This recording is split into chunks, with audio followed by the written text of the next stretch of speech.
Al mismo momento que Joaquín B. González, hubo otros políticos que también empezaron a juguetear con la idea de clase media.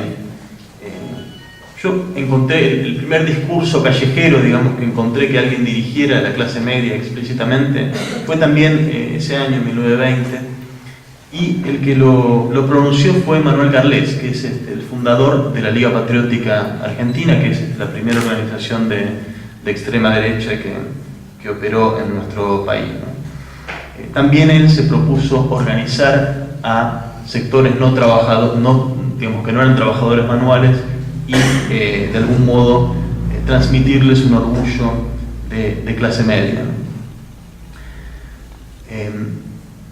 Durante los años siguientes hubo algunos otros políticos intelectuales que también trataron de difundir esta idea. En los años 30, algunos radicales, los católicos sociales también fueron muy insistentes con esta noción. Sin embargo, todavía en esos años, todavía en la década del 20, década del 30, no existía una identidad de clase media. Es decir, no existía en Argentina un grupo de la población más o menos amplio que pensara de sí mismo que era una clase media, ¿no? Como identidad, es decir, como grupo social con características propias y con una idea de sí misma afín, la clase media en verdad recién va a surgir bastante tiempo después, a partir de mediados de la década del 40. Todavía hasta entonces la imagen principal, más común de la sociedad argentina, era una imagen de sociedad dividida en dos grandes clases. Y de alguna manera esta identidad surgió como parte de ese movimiento muy masivo de rechazo al peronismo que acompañó la emergencia del peronismo mismo. De alguna manera el peronismo, con la irrupción plebeya en la alta política por primera vez en la historia nacional, desafió toda una serie de pautas que estaban instaladas hasta entonces, que eran las que definían un poco quién era más que quién en la sociedad, es decir, las pautas de respetabilidad básica, ¿no? ¿Quién le debía respeto y deferencia a quién? De alguna manera, el peronismo, en sus inicios, cuestionó una por una las distintas formas de jerarquía social que existían. Por supuesto, cuestionó las jerarquías en el lugar de trabajo, no solamente a la hora de ganar mejores salarios o mejores condiciones, sino porque el peronismo, con toda la serie de nuevos derechos que vinieron con ese movimiento, puso límites muy precisos a la capacidad de disciplinar la mano de obra que tenían los patrones y los capataces y demás dentro de los lugares de trabajo. Pero eso no fue todo. El peronismo, de algún modo, en sus inicios, sacudió todos los otros pilares que constituían el orden y la jerarquía social de ese entonces, ¿no? De alguna manera, el peronismo repitió ese gesto inaugural que fue el 17 de octubre de 1945, ese gesto que fue, digamos, vivido en su momento como una especie de invasión de un grupo humano que antes era invisible y que de pronto invadía el centro de la ciudad, se hacía presente, se negaba a seguir siendo invisible. Ese gesto de hacerse presente y desafiar la cultura dominante fue una característica que acompañó al peronismo en esos primeros años. Cada desafío que realizaba convertía en un gesto político la presencia de la plebe.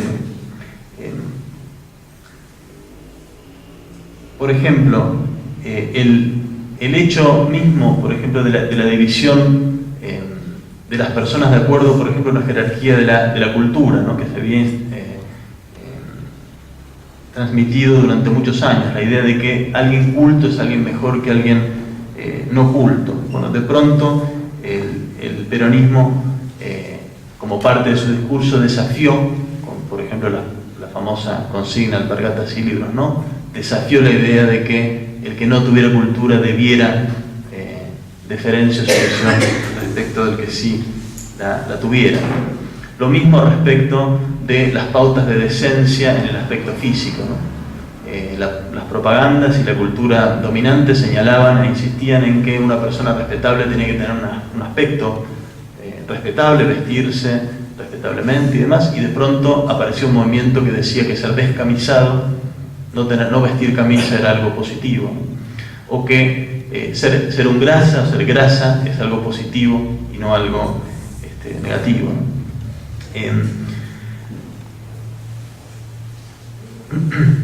También las pautas de decencia familiar fueron cuestionadas durante esos años con mucha profundidad. De alguna manera el personaje que de algún modo sintetiza esto es la figura de Evita. Ustedes saben, una mujer que convivió con Perón sin estar casada, una hija ilegítima, una actriz además de dudosa moralidad por su propia profesión, o por lo menos eso se consideraba.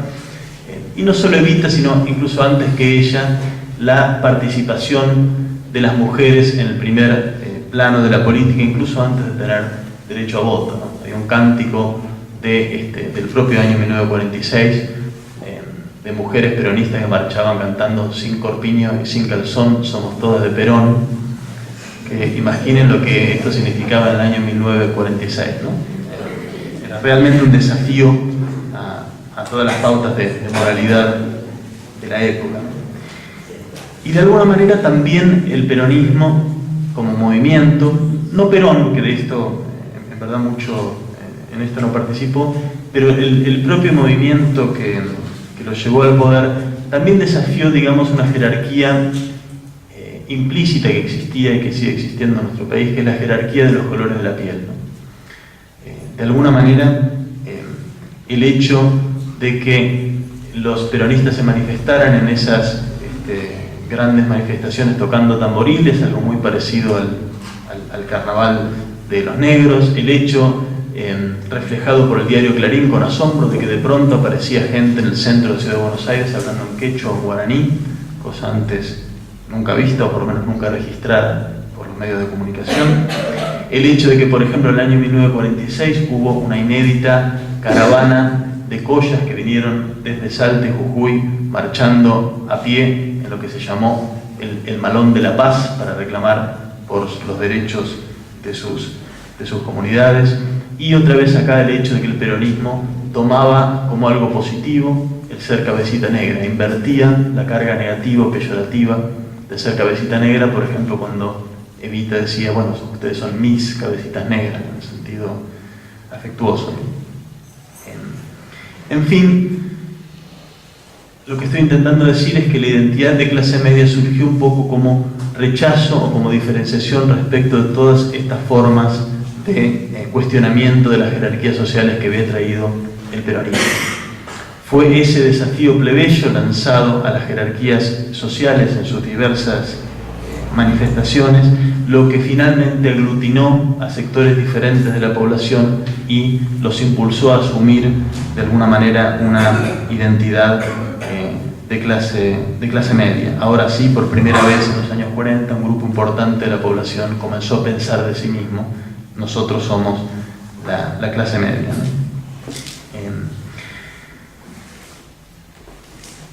Esta asunción de una identidad de clase media no fue tampoco en este caso puramente, digamos, espontánea.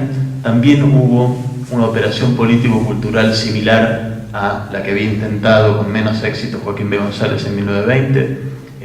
Toda una serie de intelectuales y medios de comunicación antiperonistas volvieron a insistir en estos años con el orgullo de clase media, y particularmente insistente fue la Iglesia Católica, que desde el año 1949, 50, 51 y con mucha fuerza en 52, 53 y 54 hizo una verdadera campaña masiva movilizando el orgullo de clase media con fines de oponerlo al gobierno.